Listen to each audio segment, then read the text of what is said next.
Hi friends, Sunday special chicken gravy எப்படி பண்ணுறதுன்னு பார்க்கலாம்.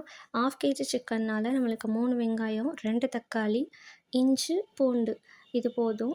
அப்புறம் தாளிப்புக்கு பட்டை, கிராம்பு, சோம்பு, கல்பாசி, பிரிஞ்சி இலை. நம்ம எடுத்து வச்சிருந்த வெங்காயம், தக்காளி எல்லாம் கட் பண்ணி வச்சுருக்கோம். அது கூடவே தேங்காய், மிளகு, சீரகம், சோம்பு எல்லாம் எடுத்துக்கலாம்.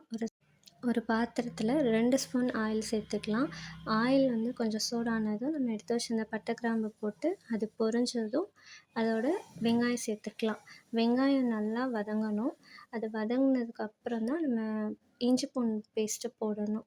இது இஞ்சி பூண்டு பேஸ்ட் வந்து நல்லா வதங்கினதுக்கப்புறம் கருவேப்பிலை வதங்கினதுக்கப்புறம் தக்காளி 2 தக்காளியை நல்லா ஆட் பண்ணிவிட்டு வதக்கிட்டு அது கூட நமக்கு தேவையான அளவு உப்பு போட்டுக்கலாம். அப்புறம் மஞ்சத்தூள், அப்புறம் 1 ஸ்பூன் மிளகாத்தூள், 1/2 ஸ்பூன் மல்லித்தூள் போட்டுக்கோங்க. உங்களுக்கு சிக்கன் பவுடர் வேணும்னா அதுவும் போட்டுக்கலாம்.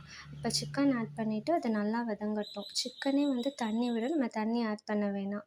அது நல்லா வெந்ததுக்கப்புறம் தேங்காய் பேஸ்ட் போட்டுக்கலாம். 5 மினிட்ஸ் குக் ஆகட்டும். அது கூட மல்லித்தழை போட்டு இறக்கிக்கலாம். சூப்பராக இருக்கும். ட்ரை பண்ணி பாருங்கள். இது என்னோடய ஃபஸ்ட் லாங் வீடியோ.